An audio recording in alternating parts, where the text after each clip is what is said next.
Hi, Mystery Recapped here. Today, I'm going to explain a mystery drama show called Marple, the Moving Finger. Spoilers ahead. Watch out and take care. The episode revolves around Jerry Burton, a World War II veteran who finds it difficult to cope with his life outside the military. He was badly injured in a motorbike accident and has been bedridden for several months. For the last stage of recovery, he and his sister Joanna moved from London to the quiet village of Limstock. Unfortunately, they arrive just as the local community is shaken by a terrible incident. A beloved and greatly respected resident, Colonel Appleton, unalived himself just a few days ago. He had received a poison pen letter accusing him of cheating on his late wife. The colonel was an extremely devout man who loved his wife more than anything, so when the rumors started to swirl around, he thought it would be best to end his life. Nonetheless, the siblings arrive in Limstock and take up residence in a farmhouse owned by Miss Emily. She even leaves her maid, a middle-aged woman named Partridge, to serve the guests. Initially, things appear to be simple and calm in the village. Everyone is friendly, and several people invite the siblings to their houses. They first head to the residence of Mrs. Maud Calthrop, the wife of the village priest. Maud's close friend, Miss Jane Marple, is also present, and all of them sit down for tea. Shortly afterwards, Maud tells the newcomers about a series of poison pen letters making the rounds about the village. She informs them about the rumors that caused the death of Colonel Appleton. Maud seems to believe these rumors, while her friend is more skeptical. Following this, the siblings head to the home of Mr. Pye, an old but single man. He is an oddball character who seems to love scandals and is very effeminate. Pye has strong and usually scathing opinions on everyone in the community. However, he becomes visibly uncomfortable when Jerry asks about the poison pen letters. He also refuses to comment on Colonel Appleton's death, making Jerry suspicious. Later, while the siblings are returning home, they run into Mona Symington and her 20-year-old daughter Helen. It turns out the youngster is quite awkward by nature and has very few friends. She also has two stepbrothers from her mother's second marriage. It is obvious that this complicated family situation makes Helen feel unwanted in her own home, unless those stepbrothers have access to the internet, in which case she might feel a little too wanted. A few hours later, Jerry goes to a law firm and has a chance to meet Helen's stepdad, Mr. Richard Symington. He is a solicitor and seems rather unbothered by the whole poison pen letter scandal. Jerry also notices his two sons, who are being looked after by a nanny, Elsie. She is a beautiful young woman, and Jerry doesn't hide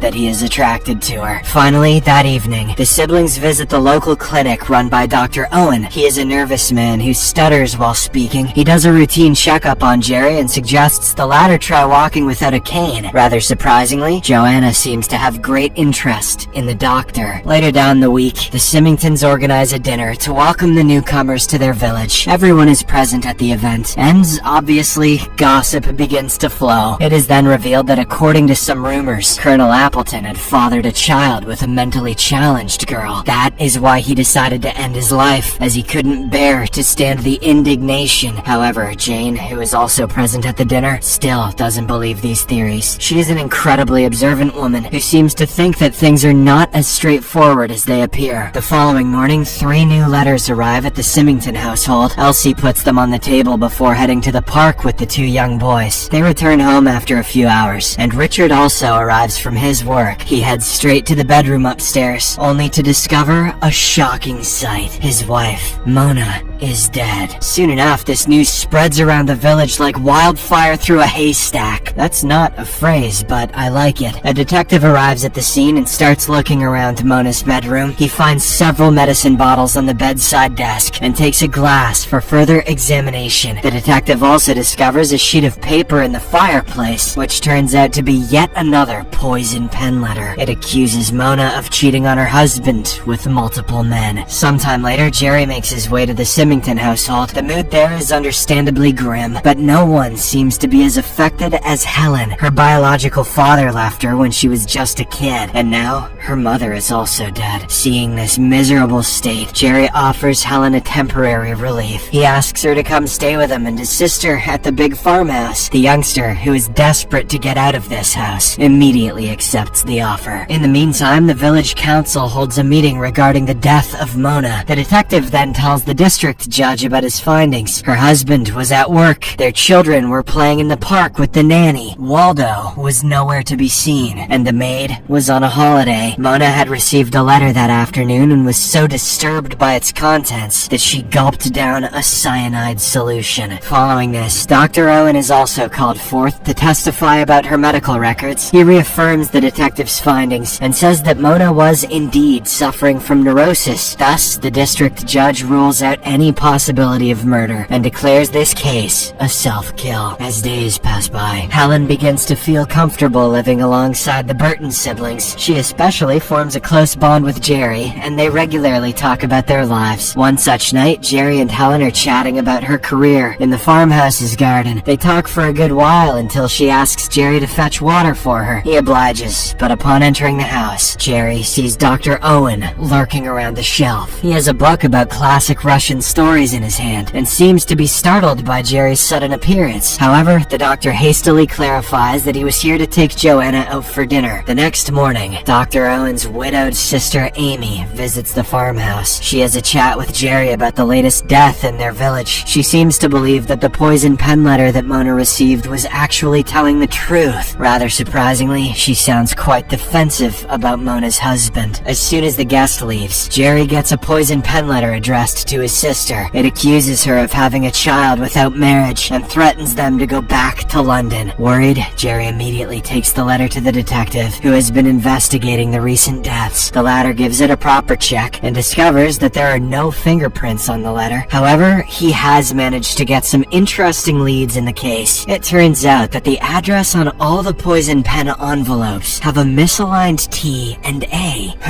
Tits and ass, murmurs the detective to himself. This would mean that these were printed by a Wilson typewriter, which has these exact flaws. And there is only one such typewriter in the whole village. It was gifted by the Symington family to the Women's Community Center. The detective concludes that the letter writer is a middle-aged woman who regularly visits the center. The following afternoon, Jerry is strolling around in the garden when the farmhouse's caretaker, Partridge, interrupts him. She wants to take a day off, as she had earlier received a call from Agnes, the maid who works for the Symingtons. Agnes seems to be distraught and wants to meet Partridge as soon as possible. Thus, Jerry gives the old caretaker a day off and continues his stroll. However, that evening, Partridge returns to work as usual. Jerry asks about her meeting, but she reveals that Agnes never showed up. Just then, Jerry receives a devastating phone call. Turns out, Agnes's dead body has been discovered in the understairs cupboard at the Symington house. The next morning, Jerry, Jane, and the detective discuss the mystery surrounding the latest death. It is revealed that the maid had gone out to meet her boyfriend on the day that Mona Symington had died. However, she had returned quite quickly after having a quarrel with him. Agnes must have seen the person who slipped the poison pen letter that ultimately led to Mona's death. That is why the mystery writer had to kill her off, so that the secret wouldn't be revealed. Later that week, the funeral service for Mona is held at the local church. Jerry sits right in front of Dr. Owen's sister Amy, who begins to say some nasty things about Elsie. According to her, the nanny wants to seduce Richard Symington and eventually marry him. She is not the only one who seems to believe these rumors. Later, during the burial ritual, an argument breaks out between the nanny and Richard. The latter appears to be blaming Elsie for his wife's death. After the service is concluded, Jerry returns to the farmhouse and meets up with his sister. It turns out that Joanna and Dr. Owen have been seeing each other frequently nowadays. In fact, the doctor has even given her a rather nerdy gift, a photo of an overgrown spleen. You remembered that I have a thing for these. Jerry goes to put the photo in one of the books from the shelf when he notices something strange. He randomly picks out the book about classic Russian stories. This is the same one that Dr. Owen was holding a few weeks ago. More surprisingly, several pages from the book have been torn out. The font on this book matches the font used by the mysterious writer of the poison pen letters. This revelation lights some bulbs in Jerry's head, and he now begins to suspect Dr. Owen. As the days begin to pass, Jerry starts to get more and more involved in this whole affair. He returns home one evening and finds a note written by his sister on the living room desk. Apparently, she has gone out to the market, but has been expecting a call from Dr. Owen. The note instructs Jerry to answer all calls for her. However, the whole situation worries him, as he doesn't think the doctor has good intentions. This causes Jerry so much stress that he starts drinking after being sober for many months. A few days later, some of the villagers gather at Mr. Pye's home for a formal evening ceremony. Everything seems to be going normally until the farmhouse's owner, Miss Emily, comes forward to make an announcement. She seems visibly emotional and addresses the recent murders in their community. It was her shelf where the book with torn pages was found, so naturally, rumors have been going around that Emily was behind all these nasty letters. The old woman sobs in front of everyone and vehemently denies these accusations. As if this wasn't enough, Mr. Pye reveals that he had also got a letter a few weeks ago. It isn't a poison pen letter, but a heartfelt note left by Colonel Appleton before his death. According to the letter, Appleton was a closeted homosexual and had an out-of-town male lover. Appleton encouraged Mr. Pye to accept his sexuality and not end up like him, regretful and lonely. This revelation shocks the gathered villagers, and several of them are even disgusted. Nobody knows what is true or what is false anymore, and everything seems so murky, especially for Mr. Pye, who didn't know he was gay. Elsewhere, at the village's women's center, the detective has set up a trap for the mysterious writer. He had earlier discovered that the address on these nasty letters were being typed through a Wilson's typewriter. There is only one such machine in the entire village, and that is placed in the center's library. So, he is cautiously hiding and keeping out an eye, hoping that the mysterious writer comes out to use the typewriter. This gamble pays off, as late at night, someone does come to use it. The scene abruptly changes, and we see Jerry visiting Dr. Owen's office for his regular checkup. The doctor's sister Amy is also present at the office, and all of them begin to have a conversation. Suddenly, a few police officers, led by the detective, come charging into the office. It turns out that last night, at 1:30 a.m., the detective had seen Amy using the typewriter. She was typing an address on an envelope, which was supposed to be sent to Elsie. In the aftermath of this revelation, everyone seems to have accepted that Amy is the true culprit. It is revealed that she always had romantic feelings for Richard Symington. This might be why she first pushed his wife out of the way by accusing her of adultery. Then, Amy was planning to eliminate the only other woman in Richard's life, the young nanny. While everyone is convinced by these evidences, Miss Jane Marple has her reservations. In fact, she is pretty sure Amy is not the one behind all the murders and letters. The old lady later meets up with Helen as well as Jerry and makes an elaborate plan to lure out the real culprit. That night, Helen goes to her stepfather Richard and drops a bombshell. She blackmails him, implying that she has proof about him tampering with her mother's medication. Richard doesn't outright admit to this, but writes Helen a check to keep her mouth shut. The latter happily accepts it and goes back to her bedroom. A few hours later, Richard mixes some sleeping tablets in a glass of water and puts it by Helen's bedside. The youngster, unaware of this treachery, drinks the water and quickly falls unconscious. Richard uses this opportunity to carry her downstairs and puts her head inside the house's gas oven. He's fully confident that he can get away with this murder, but unbeknownst to him, all of this was a trap set by Jane Marple to catch him red-handed. Seconds later, Jerry, along with the detective and local police, barge into the Symington household. They arrest Richard for trying to murder his stepdaughter and on suspicions of murdering his wife as well as the maid. After a successful investigation, more facts about this case begin to come out. Richard was in love with the young nanny Elsie. He wanted to remove his wife from the equation, which is why he came up with this whole plan of poison pen letters. Since he was a solicitor, he knew a few inside details of people's lives from their legal cases. Richard used this information to write all those nasty letters. In fact, he had written all those letters several months ago using his Wilson typewriter. He had then donated it to the Women's Center, making it difficult to trace the letters